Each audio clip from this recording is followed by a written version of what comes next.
Hello. Hi, hi, hi. All right, today's topic is taking an honest assessment of your situation and your landscape and then determining a trajectory so that you can move forward in life, so that you can be upwardly mobile. Hello. As you know, my name is Remy, and I am doing a 21-day live stream to supplement my blog. And the blog is Angelita de la Noche. Angelita. Hi, baby. And again, I'm not going to be screaming and saying hi to everybody. Okay, I'm going to take that advice that I got to stop doing that. Thank you, Derek. And I'm going to just keep it focused on the topic for the day. I will shout all y'all out later. I just get very excited when I see people supporting me. Anyway, again, I can't help it. I just get happy. Okay. Hi, you guys. Again, the topic today is taking an honest assessment of your current landscape and then determining what trajectory that you're going to do, so that you're going to be on, so that you can be upwardly mobile. This was really, really hard for me. When I first started to get honest about who I was and where I was in life, and this is really appropriate for today, because today I went to church just to get prayed for. Seriously, because I have some things going on with me that, in terms of eliminating certain relationships. And sometimes when you cut off relationships, it's not always something romantic or platonic even. It's something like with business. And that can be very painful, because when you're in a business relationship with someone, you've obviously shared some of your ideas that are near and dear to your heart. And to cut off that relationship is just very painful, because now you have to start all over. You probably reached out because you needed some help in the first place. And so it's just a really hard thing. But anyway, so like I said, this topic is super appropriate for today, when you're taking an honest assessment about what your needs are and where you're at in your life, and then determining like where you're trying to go and where you're trying to be, and putting the right pieces in place. I can just tell you for myself that this was truly a spiritual situation. Like, I had to really get on my face a lot and pray, and really, yes, God is totally the answer. You got to connect with the source. You've got to connect with source energy when making an assessment about getting honest, because God is love. And the only way that, for me, the only way that I'm able to receive like true constructive feedback, any feedback is always a gift. If for no other reason, you can see like how somebody is feeling about you, but if for no other reason, you determine that. But I'm talking about like truth, that is such a you and God thing. Like, you have to talk to God about it. You have to get on your face. You got to lay prostrate on the ground. You got to scream, crying. Well, sometimes you don't have to do all that. Sometimes you could just go and seek and find. You ain't got to get all emotional and dramatic like your girl does. But that's how I am. So my stuff be on my knees, on my face, screaming and crying. But I had to get honest. And for me, getting honest just meant that I was a statistic.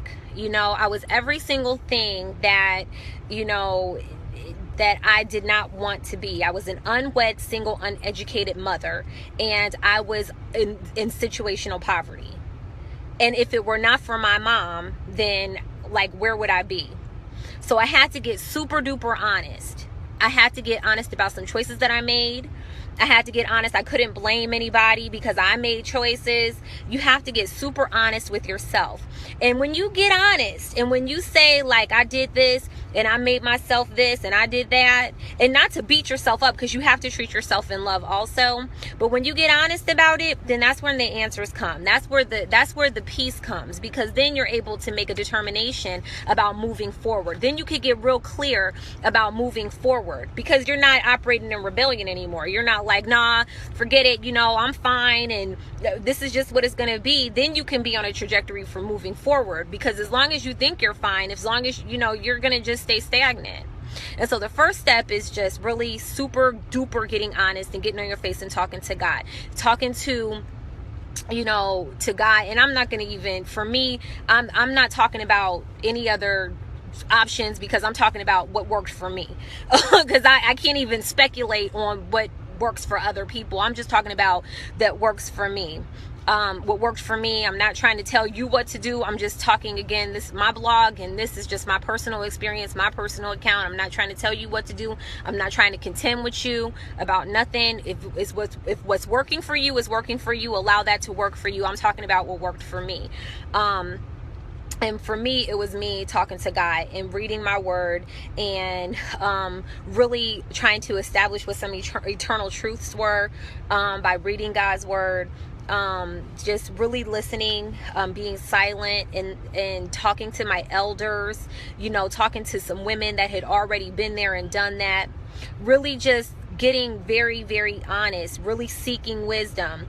And then my mother gave me money to go back to school, and that's what I did. I went back to school, and my life just really has dramatically changed. And I also want to say that sometimes when you're making changes in your life, you got to move, and I think that that's like, some people think about, and I think that Jesus was the master metaphysician. So sometimes when you're thinking about making changes, you have to like bring action and intention and pull them together. You got to do, like, you have to get really clear in your head about what you want, and then you have to like that's setting the intention, and then you have to act on it.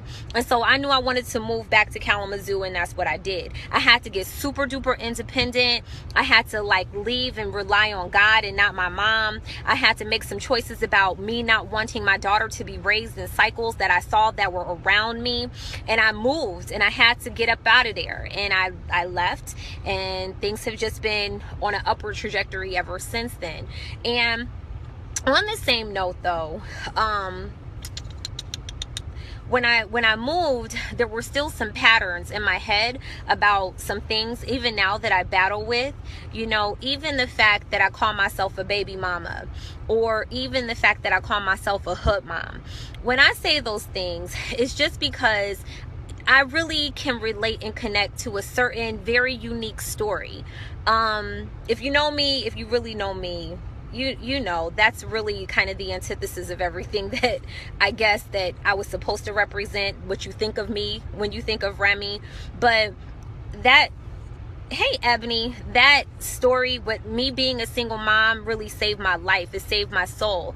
I had a very, very judgmental perspective prior to becoming a mother myself, being an unwed mother. That's never what my intention was. I made some decisions.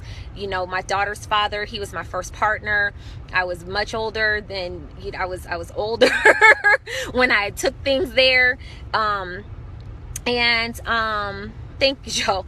But even with all of that, I still experienced situational poverty in my adulthood, and it was very, very difficult to overcome. And so when I say I'm a hood mom, and when I say that I'm the hood boss or a baby mama, like, it's only because I want to connect and make other women understand that I get that, because I have a background in case management and advocacy.